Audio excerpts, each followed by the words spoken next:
After another banner year in 2010, the price of gold and a lot of emerging market currencies and stock markets have gone down to start 2011. I'm joined now by Peter Schiff, President of Euro Pacific Capital. And Peter, is what we're seeing here to start this year, is this just profit taking, or are we seeing some change in the trend? And let's start with gold, which hit a new high last December and has come down 5% or so since then.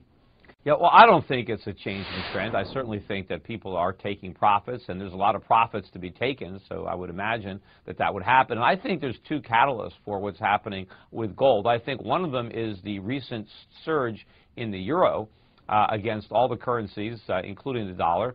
And I think that a lot of people coming into the beginning of this year were long gold in terms of the euro.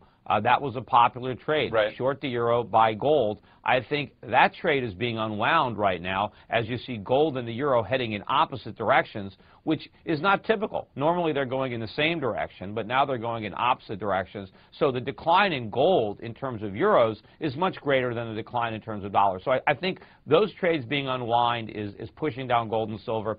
And then I think also renewed talk of tightening and actual tightening in China is causing some selling in precious metals as well. But I think it's creating a buying opportunity in both metals. Where the bottom is, I'm not smart enough to figure that out. But I do think that we will be making a new high, and so anyone I think that's buying on this dip will be rewarded. Okay, so let's talk about the stock market. The major averages here in the U.S.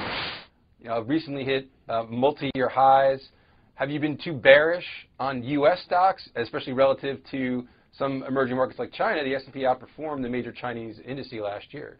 Yeah, but over the last 10 years, that's a rare occurrence, and I'm not a short-term timer, and so there could be periods of time where U.S. stocks outperform, but I think those periods will be brief and few and far between, so I'd rather invest abroad. And then a lot of times, you have to dollarize those returns. So the dollar has been weak over the last 6 months.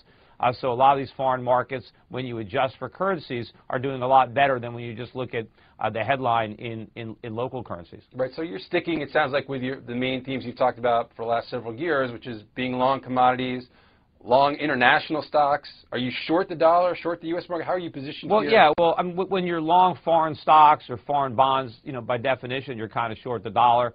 So that's my trade. And, some people think, well, the U.S. stock market is going up, so you're missing out. Well, if you're invested in things that are going up faster than the U.S. stock market, you're not missing out. Meanwhile, recently the U.S. stock market is not looking that good. If you look at some of the smaller stocks, look at the Russell 2000, you're getting a different picture there than you're seeing with maybe the Dow or the S&P. So it seems like money is being taken off on the risk trade. The small cap stocks are not doing as well. People are putting more money into the larger cap stocks. So that could be masking the fact that we could be in for a correction here in the U.S. stock market. Meanwhile, look at the other financial markets. The bond market is getting beaten up, both treasuries and munis, and the dollar has now resumed its descent. So you've got all financial assets in the U.S. right now under pressure, stocks, bonds, and the dollar, and that's not a good sign. Right. So where do you see the best opportunities for 2011 from the long side?